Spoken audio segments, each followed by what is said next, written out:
Hey guys, it's Julie. Welcome back to Row & Co Farms. If you're like me right now, you have an abundance of tomatoes coming in from the garden. I happen to have a whole lot of cherry tomatoes. I've been bringing them in from the garden for the last 3 or 4 days now, and I need to do something with all these cherry tomatoes. So I've come up with a few different ideas of things that we're going to do with them, and I thought I'd share those with you today. One is we're going to do a sun-dried tomato, just a dehydrated tomato, and then we're going to put it in olive oil once it's finished. We're also going to ferment some cherry tomatoes, and then we're going to do some freeze-dried tomatoes, and then maybe we'll just make a batch of salsa if we have any more left over.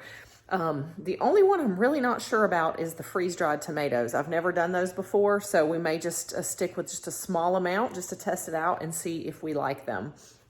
I'm not really sure about those yet, so we will see if we enjoy those or not. But yeah, let's get started on preserving tomatoes. So some of the other ways that you could preserve your cherry tomatoes are just frozen in a bag, frozen whole, just like they are. You can always just pop those out and add those and make a, a one-pan pasta dish with a, homemade tomato sauce. That would be really easy. You could roast them in the oven and then turn them into a salsa as well, which we may end up doing with some of these if we have some left over. But I also have a big batch of just regular tomatoes behind me back here, so we can always do some roasted salsa with those. I think roasting the tomatoes and the onions and everything just really brings out a really nice flavor. So then you could also then can your roasted salsa as well. So that would be a way you could preserve it for longer. So yeah, lots of ideas on how we could be saving up the tomatoes besides your standard diced tomatoes or tomato sauce. I think these little cherry tomatoes, you just can't do that with. You have to do something different with them.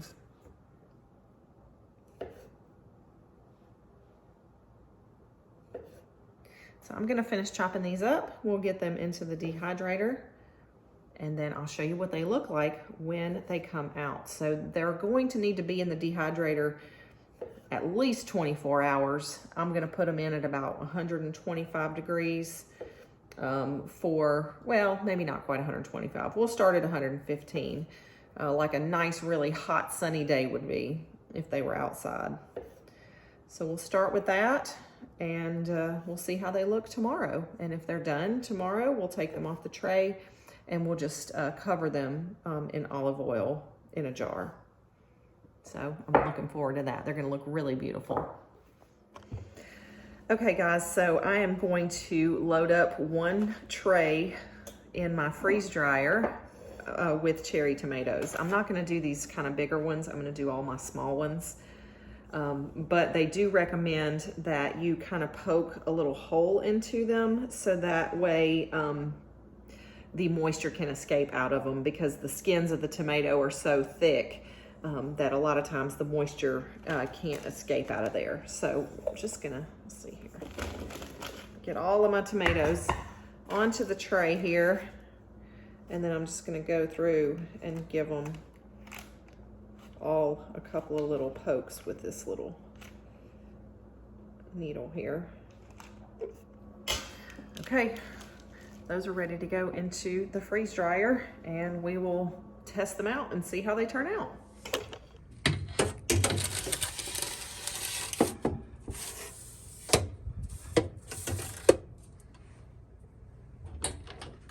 I have a few more things that I'm gonna add into the freeze dryer today. They're in the freezer. So I have this really big batch of cherry tomatoes here, and they came out of the garden. We've been harvesting them, and I want to ferment them.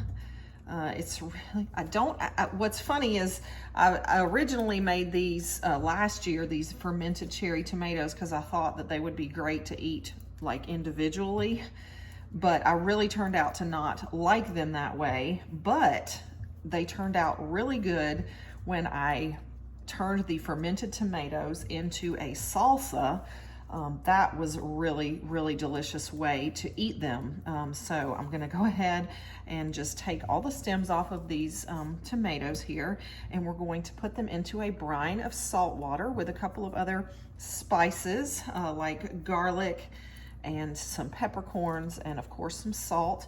And then we will let these ferment. I actually last year didn't even use the cherry tomatoes until this year. So they will last for a really long time. Once the ferment is done, you can put them in the refrigerator and you can just let them sit until you're ready to use them. So this was a really cool way to save a lot of these cherry tomatoes. That's a good batch. Let's get them washed. All right, let's go ahead and fill up our jar with cherry tomatoes. They're nice and clean. I washed them. And I think we're still gonna have some room in our jar, which is fine. We want to, we can always add more into it as we get them out of the garden over the next few days.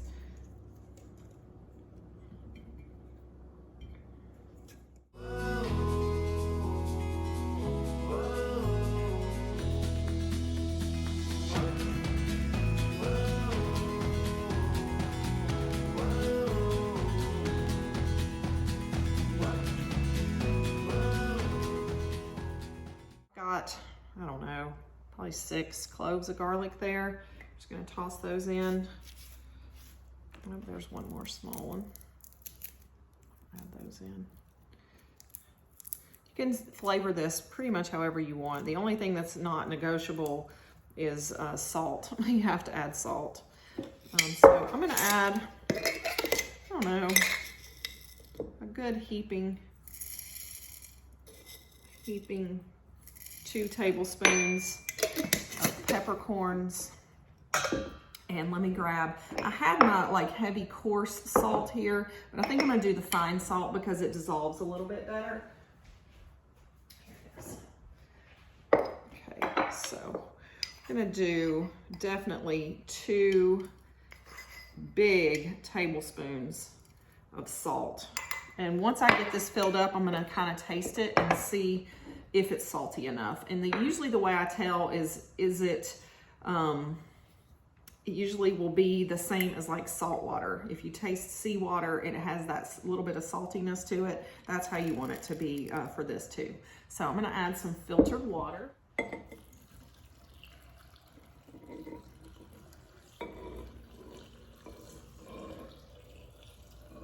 A little more.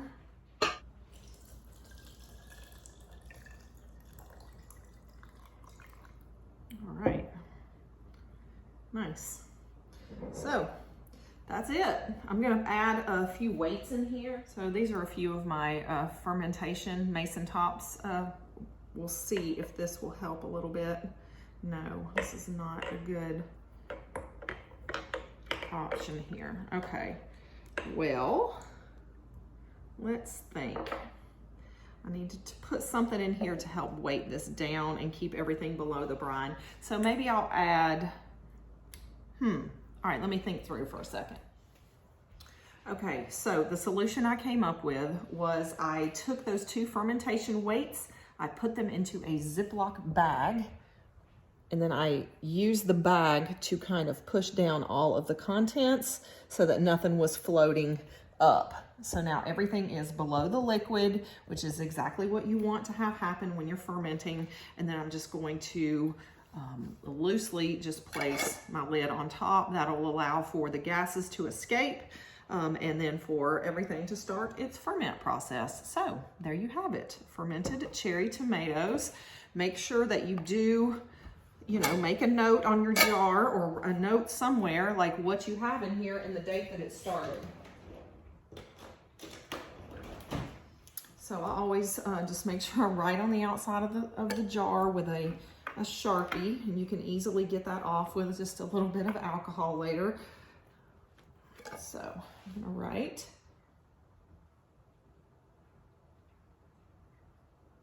fermented cherry tomatoes. And I'll let mine go probably 5 days or so, and then I'll check them and see how they are. But I at least give myself a time frame and a date to go back and check it again. That way I don't just forget about it. I need to know, you know, when did we start? So in about 5 days, we'll come back and we'll check. And if they're good, then we'll stick them into the fridge and we'll just leave them like that. And when we get ready to make a batch of salsa, we'll just take out what we want.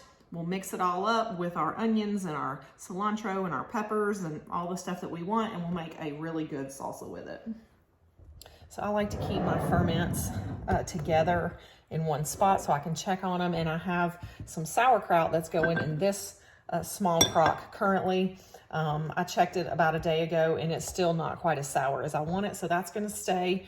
And then my cherry tomatoes will be right here. I need to set them on a tray. Sometimes ferments can spill over and you don't want that to cause a mess on your counter. So here we go.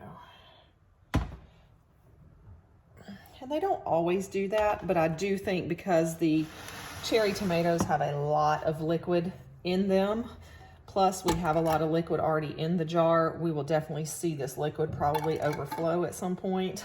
So we just want to make sure that doesn't make a mess everywhere. Okay guys, so the last way that we are going to preserve some of our tomatoes today is by making some salsa. I have quartered up the rest of my regular tomatoes. I've halved all of my cherry tomatoes here. I've also quartered up 2 large yellow onions and then just largely chopped about 5 jalapeno and other spicy assorted peppers. I'm gonna put all that into this roasting pan. I'm gonna cover it with a little bit of olive oil and spices, and we're going to roast all of these vegetables in the oven for about 25 to 30 minutes until they are a nice dark color and they have a good flavor to them. And then we're gonna blend everything up together and create our salsa, and then we'll get it canned up and put into the pantry.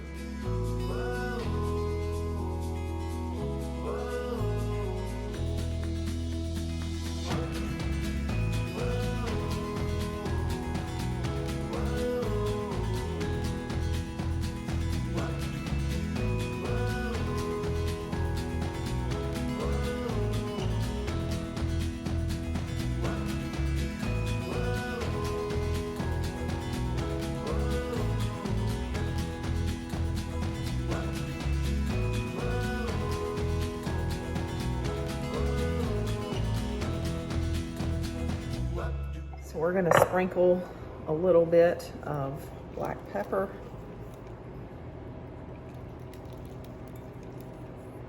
And a little bit of salt.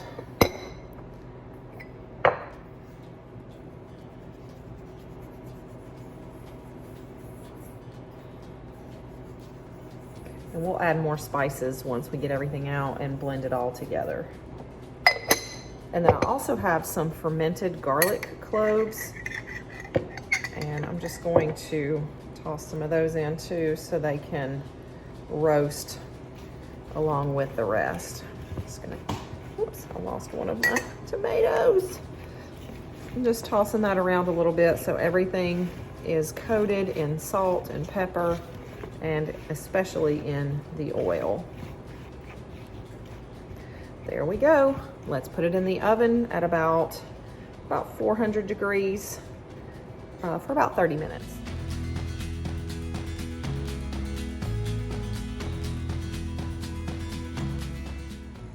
So I just sprinkled on a little bit of chili powder, smoked paprika, and cumin, ground cumin, onto the tray, and then I'm gonna just pop it back into the oven for just a few more minutes just to let those flavors kind of sink in. And you can already see where we're getting that little bit of char on some of our vegetables. There's a lot of liquid in here too, so I'm not going to disturb things too much because I do want to get a little bit more char on the top of some of these vegetables here.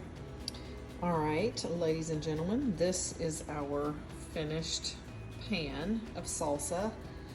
So I'm going to get this all together in a bowl, and we're going to use our immersion blender and get this blended up.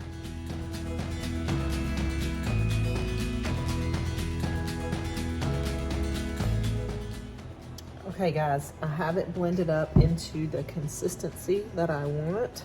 It's nice and thick, but it's smooth. So that is exactly what I was looking for. And let me tell you, it's delicious. I'm gonna have to save a little bit of this for tonight for dinner. And I'm just gonna have to see how much I can can up in here. This may be like only 2 or 3 jars, but it'll be worth it. It's delicious.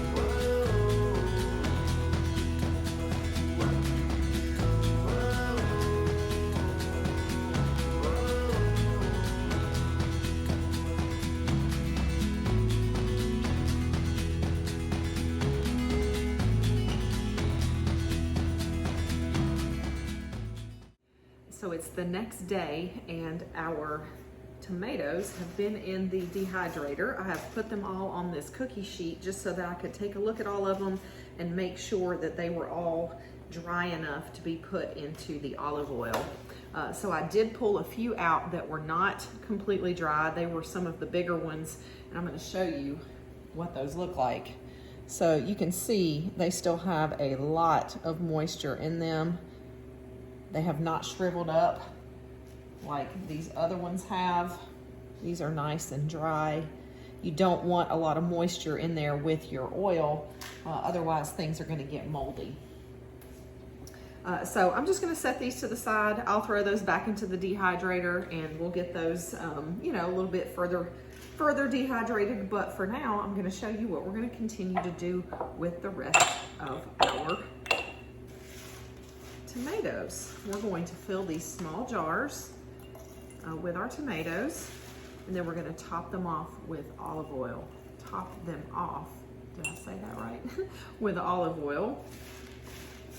And then we will be putting them into the refrigerator. And then when we want to use them, we'll just take them out. Now, when they're in the fridge, the oil will solidify a little bit. So when you want to use them, just take them out a few hours before and set them on your counter, and that will thaw out. And then you can just scoop out what you want. That's the reason I'm doing these smaller jars. That way it's more conducive to like a single serving type situation rather than having to take a big jar out multiple times and putting it back into the refrigerator. Hopefully we'll just take one out and use the whole thing at once. So yeah, so those 4 trays gave us 3 jars. And I'm just gonna top this off. This is just some organic extra virgin olive oil that I got from Aldi. We're just gonna fill the jar all the way up to the top. That is just gorgeous. All right, let's do that 2 more times. So I'm just gonna put lids on all of these and put them in the refrigerator. So I wanna do a little bit of a follow-up on our fermented cherry tomatoes that we made a few weeks ago. Not a few weeks ago, a week ago or so. Everything looks really good in here. I've pulled out the weights and everything. It smells nice and fermented. So in the meantime, these are done. We will put them into the refrigerator, and that's where they will stay until we get ready to use them. All right guys, let's do a quick follow-up on all of the ways that we preserved our cherry tomatoes. I have not talked about the freeze-dried tomatoes yet. These are delicious. I have been eating them just plain like this as a snack, and the flavor is just incredible. They have such a concentrated tomato flavor, but they're nice and crispy, and they just kind of melt in your mouth.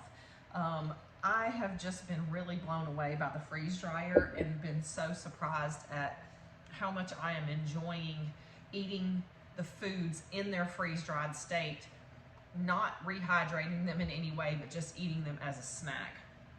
Most of the things that we have done have been really delicious. All of the fruits are really good just eating them as a snack. A lot of the vegetables are really good eating them just plain as a snack. You don't have to add anything to them at all. You can just crunch them and it's like eating a chip without having like the fried state of everything. So anyway, I was really skeptical about these, but I'm really enjoying them just as a snack. I think you could probably use these in like pasta recipes and things too, but I'm really enjoying eating them just like this. So I doubt that they will make it to any pasta recipes. So the other way that we preserved was by canning our salsa. And that was a really delicious way to do it too. Since we made this batch, I've also made an additional 4 or 5 other batches with the other tomatoes that have come in from our garden, and I've been putting that onto our pantry shelf. So I've been really enjoying that. I know I mentioned earlier in the video that I did not use a specific canning recipe. I did reference some canning recipes. I did not use one specific one. Please do your research. I have done a lot of research on my canning before I do anything. It's not just done really willy-nilly or anything like that. But please do your own research. Find your own recipes that you want to use. I am not providing you with recipes because I don't do that. So use your own recipes that you find that are approved and do the canning that you want to do in your way. So that's all I'm going to say. Use approved practices and make sure that you are safely canning, okay? Next, we did the sun-dried tomatoes. I call them sun-dried. They're obviously not. They're in the dehydrator, but we have our dried tomatoes and we put them in the olive oil. Now these have been in the refrigerator for at least a week now, and you can see that the oil is completely solidified in there, and that's perfectly fine. That's what we want. We want to be able to keep these for longer than just a few months sitting on the shelf. So we're going to keep those in the fridge until we get ready to use them. We can take them out, sit them on the counter a few hours before, and they'll get nice and thawed out. The oil will become liquid again, and then we can add these into our recipes. Really looking forward to those. Our fermented cherry tomatoes, they have still been in the fridge. I have not used them for anything yet. I will probably wait to use these once all of our fresh tomatoes are done for the season and we're no longer able to make like fresh salsa or, you know, eat the fresh stuff. So once that stuff is done, then we can move on to our fermented cherry tomatoes if we want to make a salsa that's more on the fresh side versus the canned. But we do also have our canned, and that's going to be holding us over all winter and spring next year until we get our next harvest of tomatoes. So that's it. Those are 4 ways that we preserve our cherry tomatoes, and I'm really loving these ways. I don't think I'm going to change from these. These are going to be my tried and true ways of preserving my cherry tomatoes from here on out. I think this is the perfect way to do it. I hope you guys agree. I hope this gave you a little inspiration on what you can do to preserve your cherry tomatoes this season and in the coming seasons ahead. Thanks for joining me today, guys. I appreciate you being here. If you enjoyed this video today, please hit that subscribe button right there. I'm also going to leave a link here to a video that YouTube thinks you're going to enjoy. And right down here, I'm going to leave a playlist that I think you'll enjoy. Thanks for joining me, and I can't wait to see you next time here at Row & Co Farms.